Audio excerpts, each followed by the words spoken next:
No one's born being good at all things. You become good at things through hard work.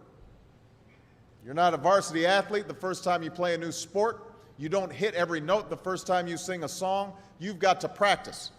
The same principle applies to your schoolwork. You might have to do a math problem a few times before you get it right. You might have to read something a few times before you understand it. You definitely have to do a few drafts of a paper before it's good enough to hand in. Don't be afraid to ask questions. Don't be afraid to ask for help when you need it. I do that every day. Asking for help isn't a sign of weakness, it's a sign of strength, because it shows you have the courage to admit when you don't know something, and that then allows you to learn something new. So find an adult that you trust, a parent, a grandparent, or a teacher, a coach, or a counselor, and ask them to help you stay on track to meet your goals. And even when you're struggling, even when you're discouraged, and you feel like other people have given up on you, don't ever give up on yourself. Because when you give up on yourself, you give up on your country. The story of America isn't about people who quit when things got tough.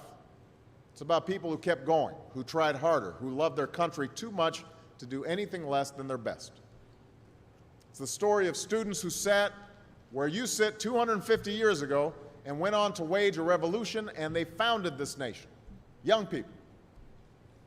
Students who sat where you sit 75 years ago, who overcame a depression and won a world war, who fought for civil rights and put a man on the moon.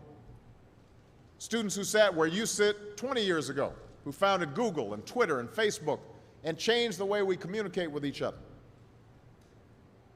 So today, I want to ask all of you, what's your contribution going to be? What problems are you going to solve? What discoveries will you make? What will a president who comes here in 20 or 50 or 100 years say about what all of you did for this country? You know, your families, your teachers, and I are doing everything we can to make sure you have the education you need to answer these questions. I'm working hard to fix up your classrooms and get you the books and the equipment and the computers you need to learn. But you've got to do your part too. So I expect all of you to get serious this year. I expect you to put your best effort into everything you do. I expect great things from each of you. So don't let us down. Don't let your family down or your country down. Most of all, don't let yourself down. Make us all proud. Thank you very much, everybody. God bless you. God bless America. Thank you.